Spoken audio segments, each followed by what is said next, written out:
السلام علیکم ورحمۃ اللہ وبرکاتہ.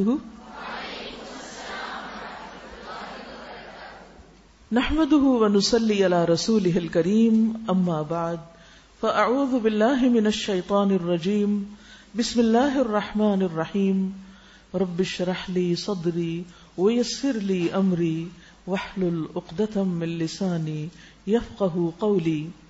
انشاءاللہ پہلے ہم کل کے پارے میں سے کچھ چیزیں دہرائیں گے، پھر اس کے بعد آگے چلیں گے. قرآن مجید کی کون سی صفات کل ہم نے پڑھی تھی؟ چلے شروع سے لے لیتے ہیں. سب سے پہلے نور، فرقان،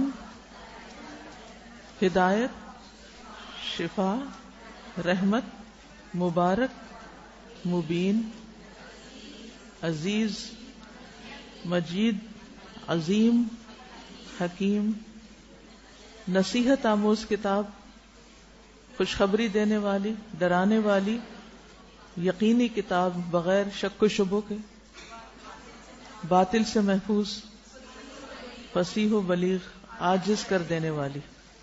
ٹھیک ہے. اچھا یہ بتائیے کہ کل کے پارے کی اہم بات یاد رہی جو آپ کو بعد میں، یعنی کچھ چیزیں تو ایسے ہوتے ہیں نا جو ہم ایک کام سے سنتے ہیں اور ساتھ ساتھ دوسرے سے نکلتی چلی جاتی، لیکن کچھ چیزیں ایسی ہوتی ہیں کہ جو بعد میں بھی یاد آتی. تو ایسی کون سی بات تھی جو کل آپ نے پڑھی اور پھر آپ کو یاد رہی؟ جی، گناہ جو ہے وہ ہمارے لیے خیر و بھلائی کے راستے میں رکاوٹ بن جاتے ہیں. ہاں، غم کو بھلانے کی کوشش کریں. ٹھیک ہے. کیسے بھلا سکتا ہے انسان؟ کیا طریقہ ہو سکتا ہے بھولنے کا؟ اللہ کی نعمتوں کو یاد کرے، اس کے احسانات کو یاد کرے، اور اگر تکلیف بندوں کی طرف سے پہنچی ہے تو کیا کرے؟ نمبر 1 صبر کرے، اور نمبر 2 ان کی طرف سے جو ہم پر احسانات ہیں ان کو یاد کرے. کیونکہ اگر ہم بندوں کے احسان یاد کرتے ہیں تو اس کے مقابلے میں جو ان کی طرف سے کبھی کبھار کوئی تکلیف پہنچ جاتی ہے اس کو بھولنا آسان ہوتا ہے. ورنہ یہ ہوتا ہے کہ ہم سارے احسان بھول کر وہ کوئی ایک آدھ بات لے کے اس طرح پکڑتے ہیں کہ اس کو چھوڑنے کا نام نہیں لیتے، تو پھر وہ کبھی بھولتی نہیں اور پھر ہم غمزدہ ہی رہتے ہیں. جب اس کو دیکھتے ہیں پریشانی ہوتے ہیں. قرآن مجید چونکہ شفا ہے، جب اس کو سنتے ہیں تو وہ شفا ہمارے دلوں کو ہوتی، تو غم بھی تو دل میں ہی جگہ پکڑتے ہیں نا. جب تقویٰ آتا ہے، اللہ کی خشیت آتی ہے، اللہ سے محبت آتی ہے، خیر کے کاموں کے لیے انسان کا دل کھلتا ہے، تو پھر یہ ردی بیکار چیزیں جو ہم نے اس میں بھر بھر کے رکھی ہوئی ہیں یہ نکلنا شروع ہو جاتی ہیں. اور پھر آخرت میں ملنے والا ریوارڈ وہ بھی انسان کو ایسی چیزیں بھلواتا ہے. مال کی محبت کی کمی اور دنیا کی محبت کی کمی بھی انسان کو دنیا کے غموں سے آزاد کرتی ہے. جتنی جتنی دنیا کی محبت زیادہ ہوتی ہے اتنے ہی غم زیادہ ہوتے ہیں. اللہ کی رسی کو مضبوط پکڑ لیں. یعنی قرآن مجید صرف انڈیویجولی پڑھنے والی کتاب نہیں، بلکہ اس کے لیے اجتماعیت ضروری ہے، اکٹھا ہونا ضروری ہے. جو ہم سے زیادہ تکلیف میں ہیں ان کو دیکھیں تو اپنا غم بھول جائے گا. لوگوں سے جڑنے والے بنے، لوگوں کی خیر خواہی کرنے والے بنے. مومن کے لیے ہر حال میں خیر ہے. تکلیف ہے تو بھی اس کے لیے اچھی، اور نعمت ہے تو بھی اس کے لیے اچھی. نیکی کا حکم دینا، برائی سے روکنا، یہ ہمارے فرائض میں سے ہے. اللہ کے راستے میں سب سے محبوب چیز دینا. اپنے ساتھیوں کو ساتھ لے کے رکھے. کوئی آگے پیچھے ہونے لگا ہے تو واپس لائیں ان کو. ایک دوسرے کا خیال رکھیں، پوچھیں کہ اگر کوئی اس راستے میں سلیک آف کر رہا ہے، پیچھے ہو رہا ہے تو کیوں ہو رہا ہے. جی ہاں، اپنی محبتوں کا جائزہ لیں کہ کس کس چیز کی محبت ایسی ہے کہ جو اللہ کے راستے میں رکاوٹ بنی ہوئی ہے. شروع کرتے ہیں. اعوذ باللہ من الشیطان الرجیم. بسم اللہ الرحمن الرحیم. بسم اللہ الرحمن الرحیم. الحمد للہ رب العالمین. الرحمن الرحیم. مالک یوم الدین. ایاک نعبد و ایاک نستعین. اهدنا الصراط المستقیم. صراط الذين أنعمت عليهم غير المغضوب عليهم ولا الضالين. آمین. قرآن مجید اللہ کی کتاب ہے. قرآن مجید پڑھنے کے وقت سنتے ہوئے ہماری کیفیت کیا ہوتی ہے، آئیے ہم اس کا جائزہ لیتے ہیں. قرآن مجید سنتے ہوئے ہمارے دلوں کی حالت کیا ہوتی ہے، ہماری توجہ کتنی ہوتی ہے، ہمارا ایمان کتنا بڑھتا ہے، اپنا جائزہ لیجئے. انما المؤمنون الذين اذا ذكر الله وجلت قلوبهم واذا تليت عليهم اياته زادتهم ايمانا وَإِذَا تُلِيَتْ عَلَيْهِمْ آيَاتُهُ زَادَتْهُمْ إِيمَانًا وَعَلَى رَبِّهِمْ يَتَوَكَّلُونَ الَّذِينَ يُقِيمُونَ الصَّلَاةَ وَمِمَّا رَزَقْنَاهُمْ يُنْفِقُونَ أُولَئِكَ هُمُ المؤمنون حقا لهم درجات عند ربهم ومغفرة ورزق کریم. سچے مومن تو وہ ہیں کہ جب ان کے سامنے اللہ کا ذکر کیا جائے تو ان کے دل کانپ اٹھتے ہیں، اور جب اللہ کی آیات انہیں سنائی جائیں تو ان کا ایمان بڑھ جاتا ہے اور وہ اپنے رب پر بھروسہ رکھتے ہیں. وہ لوگ جو نماز قائم کرتے ہیں اور جو ہم نے انہیں دیا ہے اس میں سے خرچ کرتے ہیں، یہی لوگ سچے مومن ہیں. انہی کے لیے ان کے رب کے پاس بہت درجات ہیں اور بڑی بخشش اور باعزت رزق ہے. اللہ سبحانہ وتعالی ہمیں سچا مومن بنائے تاکہ ہم ان درجات کو پہنچیں اور اللہ کی بخشش اور انعامات کو پا سکیں، کیونکہ سب سے بڑی کامیابی یہی ہے. قرآن مجید کے کچھ اوصاف ہم نے پڑھے. قرآن مجید اللہ کی کتاب ہے. یہ جو کچھ ہم پڑھ رہے ہیں یہ اللہ کی طرف سے آیا ہے. اللہ سبحانہ وتعالیٰ نے اس کو ہمارے لیے بہت آسان کر دیا ہے. وَلَقَدْ يَسَّرْنَا الْقُرْآنَ لِلذِّكْرِ فَهَلْ مِن مُدَّكِرٍ. ہم نے قرآن کو نصیحت کے لیے بہت آسان کر دیا ہے، تو ہے کوئی جو اس سے نصیحت حاصل کرے، جو اس سے فائدہ اٹھائے. قرآن مجید کے موضوعات کیا ہیں، آج کچھ اس پر بات ہوگی. یعنی قرآن مجید کے اندر جو کانٹینٹ ہے وہ کس کس چیز پر مشتمل ہے. تو سب سے پہلے احکامات. اللہ سبحانہ وتعالیٰ نے ہمیں کچھ باتوں کا حکم دیا ہے کہ ہم کیا کریں، تمام انسانوں کو بھی اور پھر خاص طور پر ایمان والوں کو. بارہا اللہ سبحانہ وتعالیٰ قرآن مجید میں فرماتے ہیں یا ایھا الذین آمنو، اے لوگو جو ایمان لائے ہو، اور اس کے بعد ہمیں کچھ کرنے کا یا کسی چیز سے رکنے کا حکم دیتے ہیں. اسی طرح قرآن مجید میں بہت سی باتیں اخلاقیات سے متعلق بھی ہیں. مثلا ولا تصعر خدک للناس، لوگوں کے سامنے اپنا رخسار نہ پھلاؤ یا منہ موڑ کے ان سے بات نہ کرو. ولا تمشی فی الارض مرحا، زمین میں اکڑ کے نہ چلو. وقصد فی مشیک، اپنی چال میں درمیانہ روی اختیار کرو. وغضض من صوتک، اپنی آواز کو نیچا رکھو، بہت لاؤڈلی نہیں بولو، چیخ چلا کے نہیں بولو. اسی طرح قرآن مجید میں کچھ واقعات اور قصص ہیں، کہانیاں بھی ہیں، پچھلے انبیاء کے واقعات، پچھلے قوموں کے واقعات جو نبی صلی اللہ علیہ وسلم سے پہلے گزرے. اسی طرح کچھ آئندہ آنے والے حالات کے بارے میں پیشن گوئیاں بھی ہیں. پھر اسی طرح قرآن مجید میں مثالیں بھی دی گئی ہیں، مختلف چیزوں کی مثالیں دے کر بات سمجھائی گئی ہے.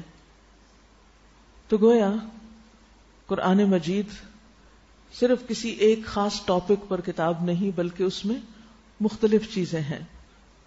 اور پھر اصل میں تو یہ کتاب نصیحت ہے. ان سب باتوں کا مقصد انسان کو سمجھانا ہے تاکہ انسان ان سے سبق حاصل کرے. اور پھر سب سے اہم بات یہ کہ اس میں انسان ہی کا ذکر ہے. سورۃ الانبیاء آیت نمبر 10 میں اللہ تعالیٰ فرماتے ہیں لَقَدْ أَنزَلْنَا إِلَيْكُمْ كِتَابًا فِيهِ ذِكْرُكُمْ أَفَلَا تَعْقِلُونَ. یقیناً ہم نے تمہاری طرف ایک کتاب نازل کی ہے جس میں تمہارا ذکر ہے، تمہاری باتیں ہیں. تو گویا جب ہم قرآن پڑھتے ہیں تو یوں لگتا ہے جیسے ہم سے ہی خطاب ہو رہا ہے، ہمیں ہی سمجھایا جا رہا ہے، اور ہماری نفسیات اور ہماری اندرونی کیفیات اور حالات کو کھول کر بیان کر دیا گیا ہے. ہم کچھ سوچ رہے ہوتے ہیں، کچھ کر رہے ہوتے ہیں، اور جب قرآن پڑھتے ہیں تو بالکل اسی کے مطابق جواب آ جاتا ہے. تو اللہ تعالیٰ فرماتے ہیں افلا تعقلون، کیا تم عقل سے کام نہیں لوگے، کیا تم سمجھو گے نہیں، یعنی اس کتاب کو پڑھو گے نہیں جس میں تمہارا ہی ذکر ہے، تمہاری ہی باتیں ہیں، تمہارے ہی مسائل کا حل ہے، تمہاری پریشانیوں سے نجات کا راستہ تمہیں اس میں بتایا جاتا ہے. تو اس لیے ہم سب کو خوش دلی کے ساتھ قرآن مجید کی طرف متوجہ ہونا چاہیے. تو آئیے ہم شروع کرتے ہیں 5واں پارہ. والمحصنات من النساء إلا ما ملكت أيمانكم كتاب الله عليكم وأحل لكم ما وراء ذلكم أن تبتغوا بأموالكم محصنين غير مسافحين فما استمتعتم به منهن فآتوهن أجورهن فريضة ولا جناح عليكم فيما تراضيتم به من بعد الفريضة إن الله كان عليما حكيما. ومن لم يستطع منكم طولا أن ينكح المحصنات المؤمنات فمما ملكت أيمانكم من فتياتكم المؤمنات والله أعلم بإيمانكم بعضكم من بعض فانكحوهن بإذن أهلهن وآتوهن أجورهن بالمعروف محصنات غير مسافحات ولا متخذات أخدان فإذا أحصن فإن أتين بفاحشة فعليهن نصف ما على المحصنات من العذاب ذلك لمن خشي العنة منكم وأن تصبروا خير لكم والله غفور رحيم. شروع کرتی ہوں اللہ کے نام سے جو بے انتہا مہربان نہایت رحم فرمانے والا ہے.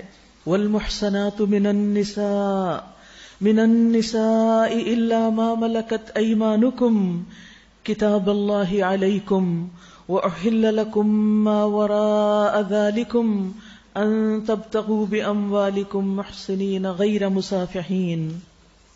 اور وہ عورتیں بھی تم پر حرام ہیں جو کسی دوسرے کے نکاح میں ہوں. چوتھے پارے کے آخر میں ہم نے ان عورتوں کا ذکر پڑھا جن سے نکاح کرنا حرام ہے، محرمات. وہی ذکر یہاں کنٹینیو ہو رہا ہے اور ان عورتوں کا ذکر کیا جا رہا ہے جو کسی دوسرے کے نکاح میں ہو، یعنی نکاح پر نکاح نہیں کیا جا سکتا. اگر کوئی عورت پہلے سے شادی شدہ ہو تو کوئی اس کو پروپوزل نہیں بھیج سکتا، پیغام نکاح نہیں بھیج سکتا. اسی طرح طلاق کے بعد بھی جب تک عدت پوری نہ ہو جائے نکاح نہیں کیا جا سکتا، یعنی عدت کے دوران بھی ایک عورت نکاح کے قابل نہیں ہوتی. البتہ ایسی عورتیں اس سے مستثنا ہیں جو جنگ میں تمہارے ہاتھ ہیں، یعنی یہ ایکسیپشنل صورتحال ہے کہ جنگ میں قید ہونے والی عورتیں اگرچہ وہ پہلے سے شادی شدہ ہوں لیکن اگر ان کو ایک حکومت تقسیم کر دیتی ہے تو ان سے تعلق ہو سکتا ہے. یہ اللہ کا قانون ہے جس کی پابندی تم پر لازم کر دی گئی ہے. ان کے سوا جتنی عورتیں ہیں، یعنی یہ چند ایک جن کو گنا گیا ہے پچھلی آیات میں، ان کے سوا جتنی عورتیں ہیں انہیں اپنے اموال کے ذریعے سے حاصل کرنا تمہارے لیے حلال کر دیا گیا ہے، بشرطے کہ حصار نکاح میں ان کو محفوظ کرو، یعنی مال کے ساتھ مہر دے کر ان کے ساتھ نان نفقے کا معاہدہ کر کے ان کو تم باقاعدہ اپنی زوجیت میں لاؤ گے، نہ یہ کہ آزاد شہوت رانی کرنے لگو، یعنی یہ نہیں کہ پیسے دے کے زنا کر کے یا ان کے ساتھ وقتی نکاح کر کے اور ان سے فائدہ اٹھا کے پھر ان کو چھوڑ دو. تو یہ عورت کے حقوق پر ایک بہت بڑی زد ہے. اس لیے اللہ سبحانہ وتعالی نے عورتوں کو پروٹیکشن دی ہے. ان آیات میں ہم دیکھتے ہیں کہ ان کی عزت و عصمت کی حفاظت کی گئی اور انہیں بہت سی خرابیوں سے بچایا گیا، اور مردوں کو تلقین کی گئی کہ اگر وہ کسی عورت کے ساتھ تعلق قائم کرنا چاہتے ہیں تو صرف چھپی دوستی نہیں، صرف چھپا ہوا نکاح نہیں، بلکہ معروف طریقے سے ان کو حق مہر دے کر اور نکاح کی باقی شرائط پوری کر کے ان سے تعلق قائم کرو. یہاں سے ایک بات یہ بھی پتہ چلتی ہے کہ حرام کا دائرہ محدود ہے. وہ آپ انگلیوں پہ گن سکتے ہیں کہ کون کون سی عورتیں جو ہیں ان سے نکاح حرام ہے، لیکن حلال لامحدود ہے، ایک وسیع دائرہ ہے. اور صرف یہ نکاح کے معاملے میں نہیں، کھانے پینے کے معاملے میں بھی ایسا ہے. چند گنی چنی انگلیوں پہ گنی جا سکتی ہیں چیزیں جن کو حرام قرار دیے گا، اور باقی ہمارے لیے زمین پہ بچھا ہوا دسترخوان جو ہے، بہت سی چیزیں جو زمین اگاتی ہے اور دیگر چیزیں جو رزق کی شکل میں اللہ نے ہمارے لیے اتاری ہیں وہ ہمارے لیے حلال ہیں. اسی طرح لباس کے معاملے میں، باقی چیزوں کے معاملے میں عموماً لوگوں کو یہ غلط فہمی ہوتی ہے کہ یہ جو چند ایک چیزیں حرام کی گئی ہیں وہ انہیں کو پکڑ لے اور کہتے ہیں اچھا دین میں تو ہے یہ بھی نہ کرو یہ بھی نہ کرو، یہ کیا پھر ہم کیا کریں؟ بھئی بہت کچھ ہے کرنے کو. ہم ہمیشہ یہ کیوں سوچتے ہیں کہ پابندیاں زیادہ ہیں؟ پابندیاں زیادہ نہیں ہیں.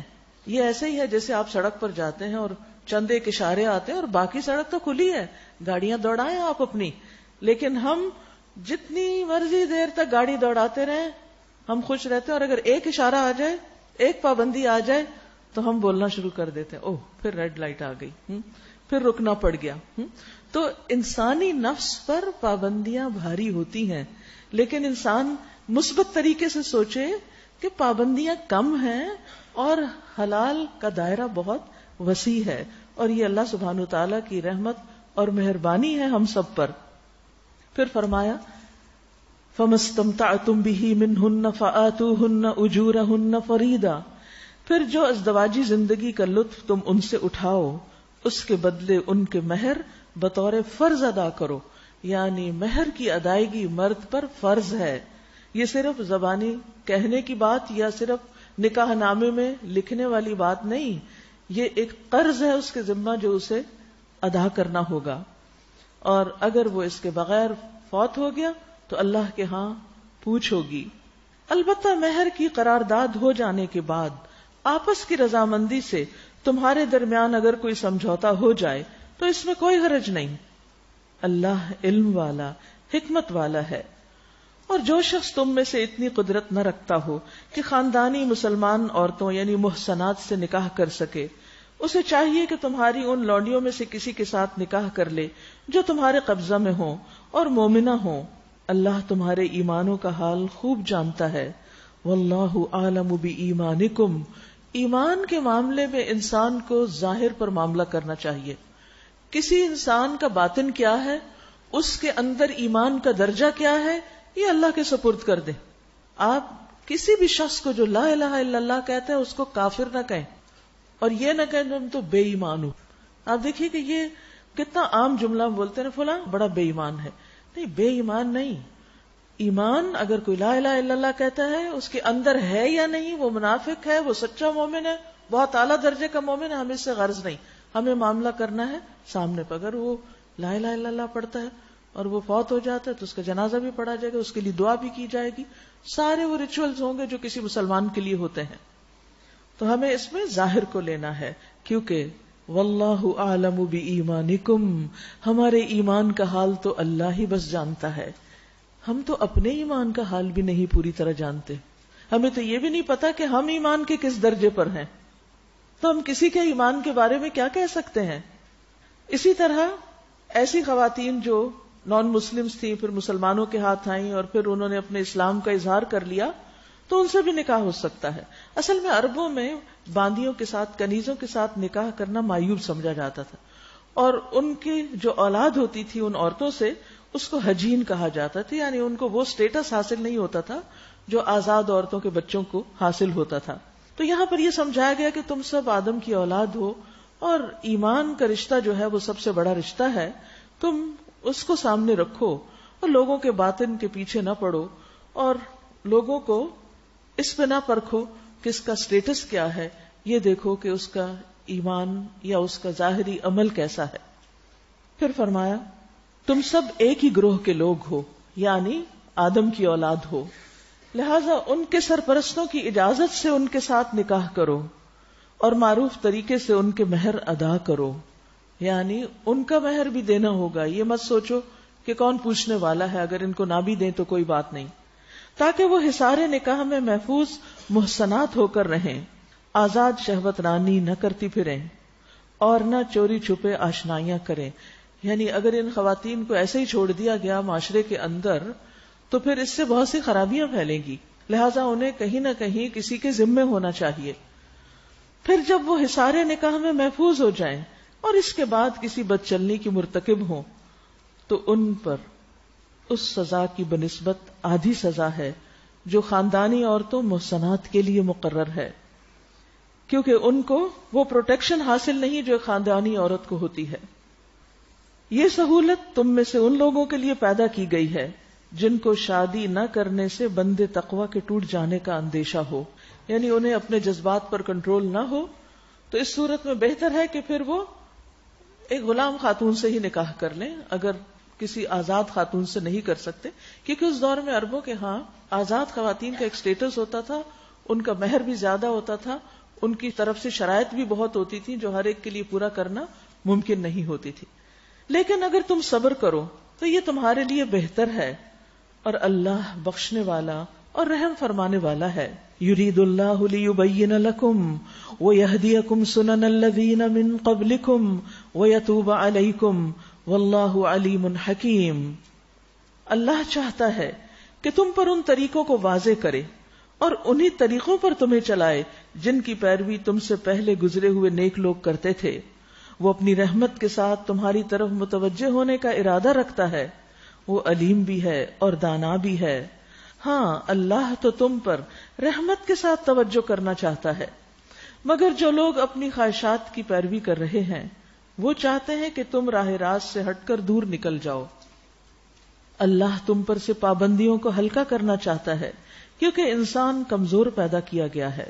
یعنی اسلام میں ایک غلام عورت سے شادی کرنے کی جو اجازت دی گئی ہے یہ آسانی کے لیے دی گئی ہے اور اس کو معیوب بھی نہ سمجھا جائے، یعنی اس معاشرے کی اصلاح کی جا رہی ہے.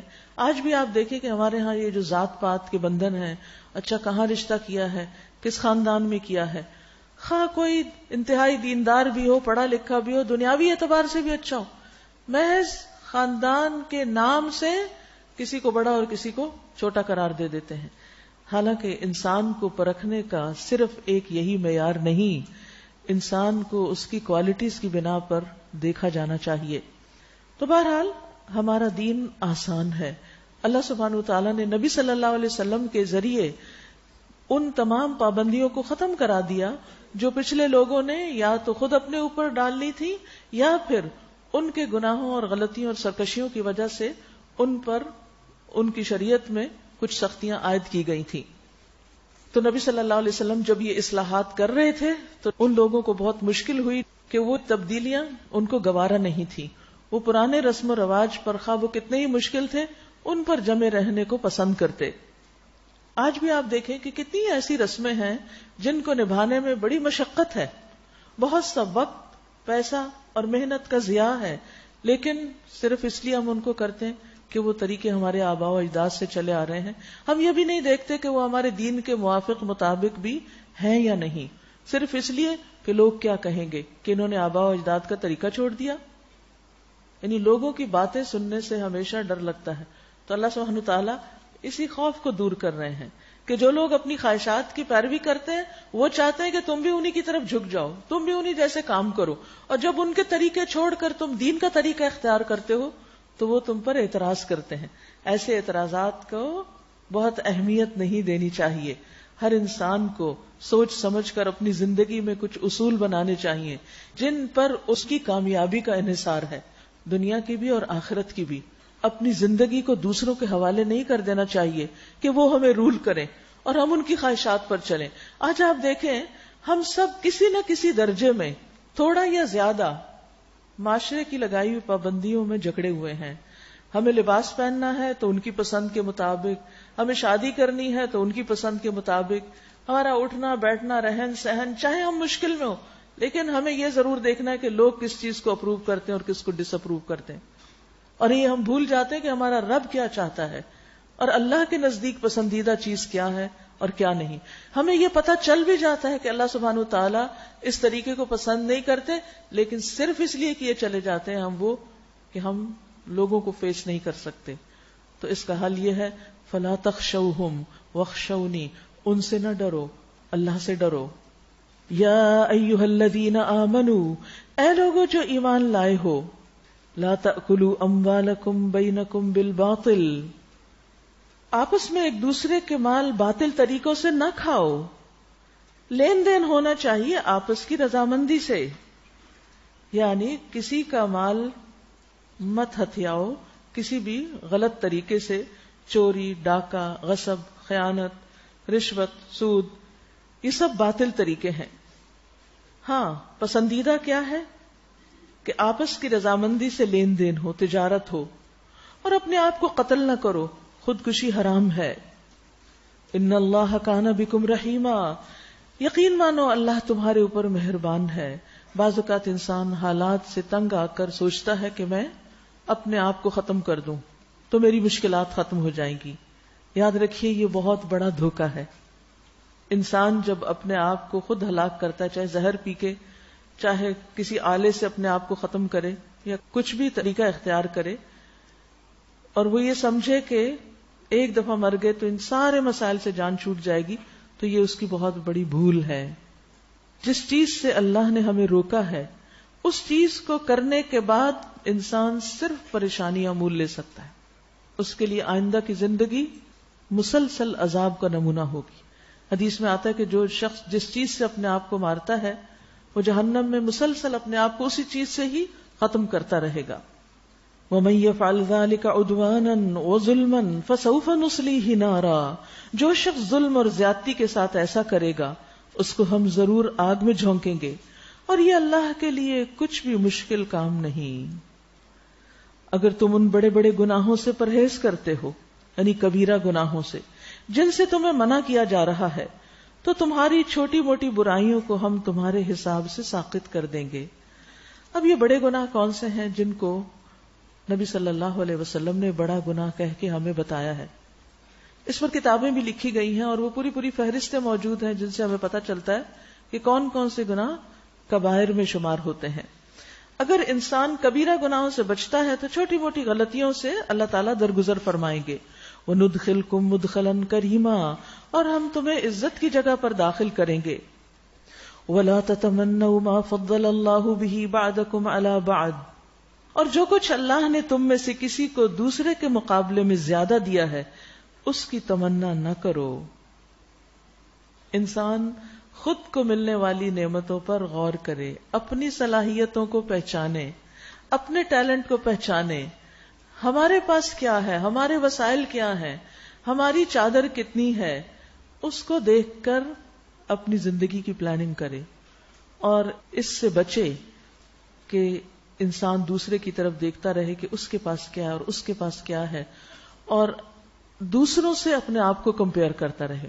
جب انسان دوسروں سے اپنے آپ کو کمپیئر کرتا ہے تو کہیں نہ کہیں اس کو اپنا آپ کم لگتا ہی ہے، اور پھر دوسروں کی چیز دیکھ کر انسان ایسی خواہشات میں مبتلا ہو جاتا ہے جو بعض اوقات ساری زندگی پوری نہیں ہو سکتی، اور انسان کی زندگی پھر حسرت کا نمونہ بن کے رہ جاتی ہے. سوائے پریشانی اور پشیمانیوں کے اس کو کچھ بھی حاصل نہیں ہوتا. اسی طرح مرد اور عورت کے بیچ میں کمپیرزن یہ بھی درست نہیں. مردوں سے برابری کی خواہش کی ممانعت دراصل یہاں کی گئی ہے. اس آیت کے سبب نزول میں یہ بتایا جاتا ہے کہ عورتوں نے کہا کاش ہمیں بھی وراثت میں مردوں کے برابر حصہ ملتا، ہم بھی جہاد میں شریک ہوتی، یعنی ہم بھی وہ کام کرتی جو مرد کرتے ہیں. تو اس سے روک دیا گیا کہ نہیں، عورت عورت ہے، مرد مرد ہے، دونوں میں بایولوجیکل ڈفرینسز بھی ہیں. اسی طرح ایموشنل سچویشن بھی دونوں کی فرق ہوتی ہے، ذہنی صلاحیتیں بھی فرق ہوتی ہیں، جسمانی قوت بھی فرق ہوتی ہے، دلچسپیاں بھی فرق ہوتی ہیں. یہ دونوں الگ الگ انڈیویجولز ہیں. مرد مردوں سے کمپیریزن کریں وہ ایک الگ بات ہے، لیکن عورت عورت ہوتے ہوئے مرد نہ بننے کی کوشش کرے اور مرد سے خود کو نہ کمپیئر کرے. اور ان چیزوں کی خواہش نہ کرے جو مردوں کو ملی، بلکہ یہ دیکھے کہ ایک عورت کی حیثیت میں اس کو اللہ نے کیا مقام دیا ہے. تو انسان جب تک اللہ سبحانہ وتعالی کی ہدایات پر عمل نہیں کرتا اور اس سے ہٹ کر اپنی خواہشات کی پیروی کرتا ہے یا لوگوں کی خواہشات کی پیروی کرتا ہے اور غیر ضروری طور پر اپنے آپ کو اس کمپٹیشن اور کمپیریزن میں ڈال لیتا ہے، تو پھر زندگی دوبھر ہو جاتی ہے، مشکل ہو جاتی ہے. اللہ تعالیٰ فرماتے ہیں للرجال نصیب مما اکتسبوا، مردوں کے لیے اس میں سے حصہ ہے جو انہوں نے کمایا، یعنی ان کی بھی کوششیں دیکھی جائیں گی کہ انہوں نے نیکی کے کون کون سے کام کیے، اپنے فرائض کتنے پورے کیے، اور جن چیزوں سے روکا گیا ان سے کتنا رکے. وَلِلنِّسَاءِ نَصِيبٌ مِّمَّا اكْتَسَبْنَا، اور عورتوں کے لیے بھی اس میں سے حصہ ہے جو انہوں نے کمائی کی. تو گویا ہر ایک سے اس کی کوشش دیکھی جائے گی. وَأَن لِّلْإِنسَانِ إِلَّا مَا سَعَىٰ وَأَنَّ سَعْيَهُ سَوْفَ يُرَىٰ. تو یہ دیکھنے کی بجائے کون کیا کر رہا ہے اور کیا نہیں کر رہا، کیا دیکھیں ہم کہ ہم کیا کر رہے ہیں، ہماری کوششیں کتنی ہیں. وَاسْأَلُوا اللَّهَ مِن فَضْلِهِ، اور اللہ سے اس کا فضل مانگو. یعنی جب دل میں یہ حسرت آئے کہ کاش وہ چیز میرے پاس ہوتی جو فلاں کے پاس ہے، تو اس کو نکالنے کا حل کیا، طریقہ کیا ہے، علاج کیا ہے؟ دعا. دعا میں کیا مانگو؟ اللہ مجھے اپنے فضل سے دے، اللہ تو نے اس کو دیا ہے تو مجھے اس سے بہتر عطا کر. یعنی بجائے اس کے کہ ہم دوسروں سے حسد کریں، دوسروں کی نعمتوں پہ جلیں کوڑھیں یا احساس کمتری میں مبتلا ہو جائیں، اس کی بجائے کیا کریں؟ اللہ سے خیر مانگے. وَلِلَّهِ خَزَائِنُ السَّمَاوَاتِ وَالْأَرْضِ، اللہ کے پاس تو آسمان و زمین کے خزانے ہیں، اس کو دینے میں کچھ دیر بھی نہیں لگتی، صرف کن کہنا ہے اس کو، اس کے لیے کچھ مشکل نہیں. لہذا حسرتوں میں زندگی بسر کرنے کی بجائے، غم اور پریشانی کا شکار ہونے کی بجائے کہ فلاں کا بچہ تو اس جگہ پہنچ گیا اور فلاں کی بچی نے تو یہ اچیو کر لیا اور میرے بچے ابھی تک اس مقام پہ نہیں پہنچے، اور پھر انسان روئے اور غم زدہ ہو جائے. نہیں، اللہ سے فضل مانگے کہ اللہ ان کو اس سے بھی بہتر عطا کر. دعاؤں سے تو کچھ نتیجہ نکل سکتا ہے، لیکن محض پریشانی اور حسرت سے کچھ بھی حاصل نہیں ہوگا. ان اللہ بکل شیء علیما، بے شک اللہ ہر چیز کو جانتا ہے، ہر چیز کا علم ہے. پھر فرمایا وَلِكُلٍّ جَعَلْنَا مَوَالِيَ مِمَّا تَرَكَ الْوَالِدَانِ وَالْأَقْرَبُونَ، اور ہم نے ہر اس ترکے کے یعنی وراثت میں سے حقدار مقرر کر دیے جو والدین اور رشتہ دار چھوڑیں. اب رہے وہ لوگ جن سے تمہارے عہد و پیما ہوں تو ان کا حصہ انہیں دو، یقیناً اللہ ہر چیز پر نگران ہے. الرجال قوامون علی النساء، مردوں اور عورتوں کے بیچ میں جو مختلف کاموں کی تقسیم رکھی گئی کہ عورت کے ذمے کیا کیا کام ہے، مرد کے ذمے کیا ہے، ان میں سے مردوں کے ذمے ایک خاص کام یہ ہے کہ وہ عورتوں پر قوام ہوں، عورتوں کے امور، عورتوں کے کام، عورتوں کی حفاظت کی ذمہ داری ان پر ہے. قوام کا لفظ جو ہے یہ قیم کی طرح ہے، جس کا معنی ہوتا ہے محافظ، منتظم، متکفل یعنی کفالت کرنے والا، انتظام کرنے والا، حفاظت کرنے والا. یعنی مردوں کے ذمے ہیں عورتوں کی، خواہ وہ ان کی بیویاں ہوں یا پھر ان کی بہنیں ہوں یا بیٹیاں ہوں، ان کے ذمے ہے کہ وہ ان کو پروٹیکٹ کریں اور ان کے کام سنواریں، ان کی ان ضروریات کو پورا کریں کہ جن کو وہ خود سے پورا نہیں کر سکتی، ان کو کما کر لا کر دیں. کیوں انہیں قوام بنایا گیا؟ کیونکہ پیچھے وہ گزر چکا ہے نا وَلِلرِّجَالِ عَلَيْهِنَّ درجہ، کہ مردوں کو ان پر ایک درجہ حاصل ہے، تو وہ اسی وجہ سے ہے. بِمَا فَضَّلَ اللَّهُ بَعْدَهُمْ عَلَى بَعْدٍ، اس وجہ سے کہ اللہ نے ان میں سے بعض کو بعض پر فضیلت دی ہے. یعنی یہاں فضیلت سے مراد کوئی شرف اور کرامت اور عزت نہیں، اس کا مطلب یہ ہے کہ بعض کو بعض کے مقابلے میں مردوں کو کچھ ایسی قوتیں دی ہیں کہ جو عورت کے اندر نہیں ہے. عورت ایک صنف نازک ہے اور اسی نزاکت میں اس کا حسن ہے. کسی عورت کے مرد بن جانے میں خوبصورتی نہیں ہے اس کی، یا اس کے لیے وہ مقام اور درجہ نہیں ہے جو اس کے عورت رہ کر، صنف نازک رہ کر ان کاموں کو کرنے میں ہے جن کے لیے اللہ نے اس کو پیدا کیا ہے. اگر وہ اپنے ان بنیادی فرائض کو چھوڑ دیتی ہے، ایک عورت کا جو کمال ہے یا جو ہائٹ آف ڈیلائٹ اس کی ہے وہ اس کے ایک ماں بننے میں ہوتی ہے. کہ وہ ماں بن جائے. اب مرد ماں نہیں بن سکتا. وہ ایک بچے کو اپنے پیٹ میں رکھتی ہے, پھر اس کو پیدا کرتی ہے, پھر اس کو دودھ پلاتی ہے, پھر اس کی تربیت کرتی ہے, پھر ایک نسل کو اوپر اٹھاتی ہے.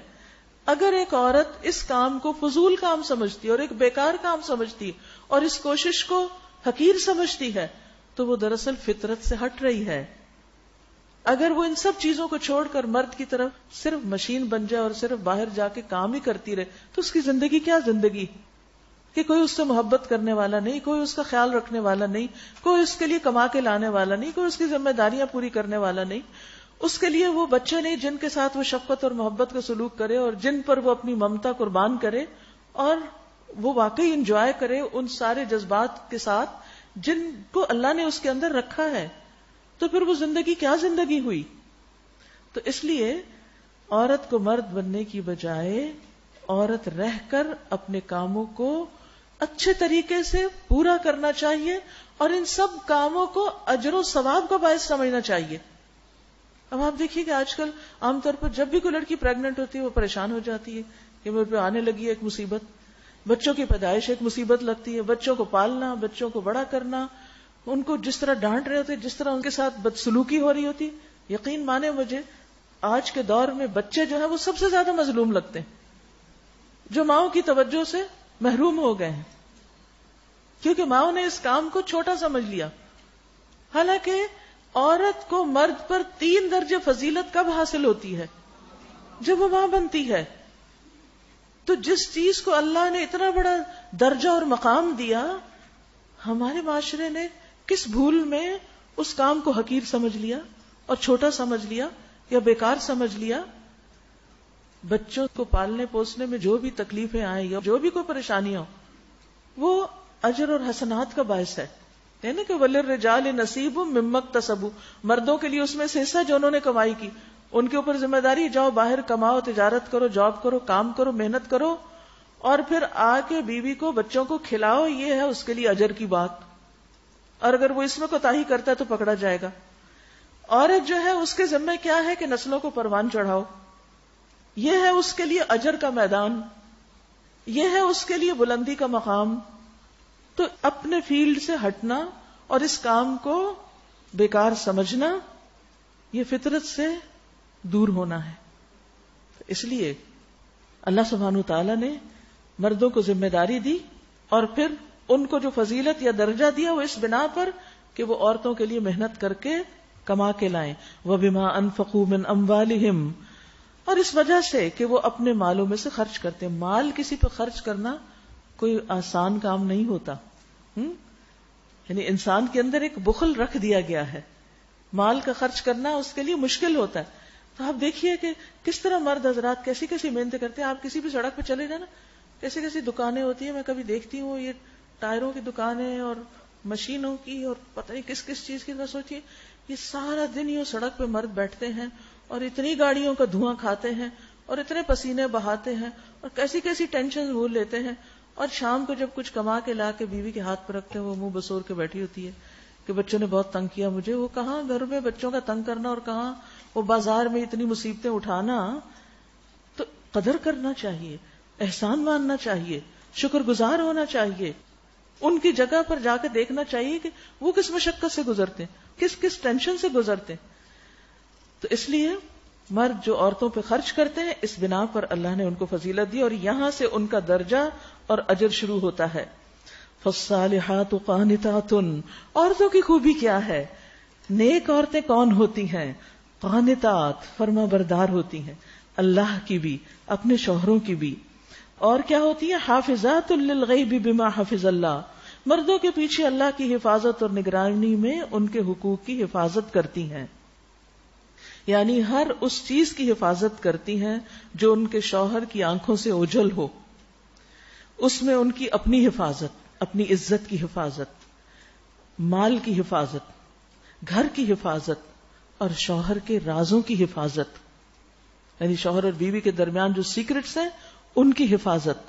اور حفاظت کرنے والیوں کے لیے کیا ہے؟ اللہ کی حفاظت. یعنی جو عورت اللہ سبحانہ وتعالی کے اس حکم کی پابندی کرے گی اسے اللہ کی حفاظت حاصل ہوگی. عبداللہ بن عباس سے مروی ہے کہ ایک دن میں رسول اللہ صلی اللہ علیہ وسلم کے پیچھے سوار تھا. آپ نے فرمایا اے لڑکے میں تجھے چند کلمات سکھا رہا ہوں. اور وہ کیا تھے؟ احفظ اللہ یحفظ کا، تم اللہ کے احکام کی حفاظت کرو اللہ تمہاری حفاظت کرے گا. تم اللہ کی حفاظت کرو تم اسے اپنے سامنے پاؤ گے. لہذا ایک نیک عورت کی خوبی کیا بتائی گئی؟ حافظات، حفاظت کرنے والی. بہترین بیوی کی صفات کیا ہیں؟ رسول اللہ صلی اللہ علیہ وسلم نے فرمایا بہترین بیوی وہ ہے جس کی طرف تم دیکھو تو تمہیں خوش کر دے، ہنستی مسکراتی ہو، صاف ستھری ہو. جب تم کسی بات کا حکم دو تو کر دے، خوشی سے کر دے. اور تمہاری غیر موجودگی میں، یعنی جب تم گھر میں نہیں ہو یا وہ گھر سے کہیں باہر ہے، تو تمہارے مال اور اپنی ذات کی حفاظت کرے، کسی اور غیر مرد کو اپنی طرف نہ بڑھنے دے. ابو ہریرہ کہتے ہیں کہ رسول اللہ صلی اللہ علیہ وسلم نے فرمایا بہترین عورتیں اونٹوں پر سوار ہونے والی وہ قریش کی نیک عورتیں ہیں جو چھوٹے یتیم بچوں پر سب سے زیادہ مہربان ہیں اور اپنے خامدوں کے مال کی بہت زیادہ حفاظت کرنے والی ہیں. نبی صلی اللہ علیہ وسلم نے قریش کی ان عورتوں کی خاص تعریف فرمائی. تو اس سے پتہ چلتا ہے کہ یہی خوبیاں ایک عورت کے اندر بہترین خوبیاں ہیں. اور جن عورتوں سے تمہیں سرکشی کا اندیشہ ہو انہیں سمجھاؤ، خوابگاہوں میں ان سے علیحدہ رہو، اور نہ مانے تو پھر مارو. لیکن مار ایسی نہیں کہ جو حلیہ بگاڑ دے. اس میں ابن عباس نے کہا جیسے ایک سٹک ہوتی ہے، صرف ایک احساس دلانے کے لیے، جیسے ایک شوق لگانا ہوتا ہے کہ تم ہوش میں آؤ. اور یہ نشوز جو ہے یہ عام چھوٹی موٹی باتوں میں ڈس اوبیڈینٹ ہونا نہیں ہے. نشوز ہوتا ہے شوہر کے خاص حق میں خیانت کرنا یا اس کی اجازت اور اس کی مرضی کے بغیر اس کا گھر چھوڑ کے چلے جانا، یہ نشوز ہوتا ہے. پھر اگر وہ تمہاری بات مانے تو خواہ ان پر دست درازی کے لیے بہانے تلاش نہ کرو، یعنی بلا وجہ عورتوں پر زیادتی مت کرنا. یقین رکھو کہ اللہ تمہارے اوپر موجود ہے، علیًّ بلند ہے، کبیرہ بہت بڑا ہے. اگر عورت تمہارے ظلم سے بچ نہیں پاتی تو یاد رکھو اس کا حساب دینا ہوگا، اللہ تمہیں دیکھ رہا ہے. یہ بہت اہم حکم ہے مردوں کے لیے. فَإِنْ أَطَعْنَكُمْ فَلَا تَبْغُوا عَلَيْهِنَّ سَبِيلًا، کہ جو عورت فرمانبرداری کرے پھر اس کی پچھلی کوئی غلطی ہو تو اس کو معاف کر دو، درگزر کرو. یعنی عورت سے اگر کوئی غلطی ہو گئی شادی سے پہلے یا بعد اور شوہر کو اس کا پتہ چل گیا اور وہ ناراض ہوا، اس سے الگ ہوا، بول چال بند کر دی، حتیٰ کہ اس کو طلاق بھی ایک دے دی، لیکن پھر بعد میں خیال آیا عورت نے توبہ کر لی، اس نے اپنی اصلاح کر لی، تو پھر ایسی صورت میں اس پر ظلم نہیں کرنا چاہیے. ظلم کیا ہے کہ اگر اس کے بچے بھی ہیں تو بلا وجہ اس بات کو پھر ایشو بنا کر اس کو طلاق دے دی جائے اور بچے چھین لیے جائیں یا اس کو اس کے حقوق سے محروم کر لیا جائے. تو ان چیزوں سے بچنا چاہیے. اور مرد کو یاد رکھنا چاہیے کہ اللہ سبحانہ و تعالی اعلیٰ و برتر ہے، بڑائی والا ہے. وہ بڑا ہونے کے باوجود تم پر وہ مشقت نہیں ڈالتا جو تم نہیں نبھا سکتے، اٹھا سکتے. تو تم بھی عورتوں کو وہ تکلیف نہ دو جس کی وہ طاقت نہیں رکھتی. ابو ہریرہ کہتے ہیں کہ نبی صلی اللہ علیہ وسلم نے فرمایا جو شخص اللہ اور یوم آخرت پر ایمان رکھتا ہے اسے کوئی معاملہ درپیش ہو تو بھلائی کی بات کرے یا خاموش رہے. پھر فرمایا میں تمہیں عورتوں کے بارے میں بھلائی کی وصیت کرتا ہوں کیونکہ عورت پسلی سے پیدا کی گئی ہے اور پسلی میں سب سے ٹیڑھا حصہ اوپر کا حصہ ہے.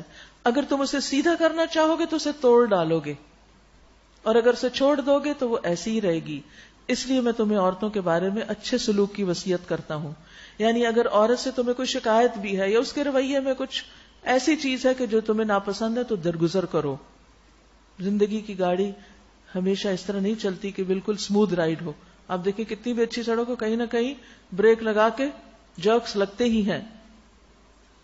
نبی صلی اللہ علیہ وسلم نے فرمایا کوئی مومن شخص کسی مومن عورت سے بغض نہ رکھے، کوئی مومن کسی مومنہ سے بغض نہ رکھے. اگر عورت کی ایک عادت ناپسند ہوگی تو کوئی دوسری پسند بھی ہوگی. لہذا نباہ کرنے کا خوبصورت طریقہ سکھا دیا گیا کہ اگر تمہیں اس کی ایک بات بری لگتی ہے تو صرف اس کو ایشو نہ بنا لو اور اسی کے بارے میں مت سوچتے رہو یہ بھی دیکھو کہ اور کون سی اچھی باتیں ہیں اس میں، اس کی اچھائیوں پر نظر رکھو. اور یہی اچھے ریلیشن شپ کا بہترین اصول ہے. وَلَا تَنْسَوُا الْفَضْلَ بَيْنَكُمْ، آپس میں فضل کو نہ بھولو. فضل کا مطلب کیا ہے؟ ایک دوسرے کے احسان کو نہ بھولو. بعض اوقات عورت آؤٹ آف دا وے جا کر مرد کے ساتھ خیر خواہی کرتی ہے، اسی طرح مرد عورت کے ساتھ کرتا ہے. تو اگر کسی بات پر اختلاف ہو گیا، ڈس ایگریمنٹ ہو گیا، تو اس کو اتنا نہ بڑھا دو کہ راستے بالکل ہی جدا ہو جائیں. چھوٹی چھوٹی بات پر طلاق کی دھمکی نہ دو، کک آؤٹ نہیں کرو، کیونکہ اللہ سب دیکھ رہا ہے. اگر تم زیادتی کرو گے تو بچ کے نہیں جا سکو گے.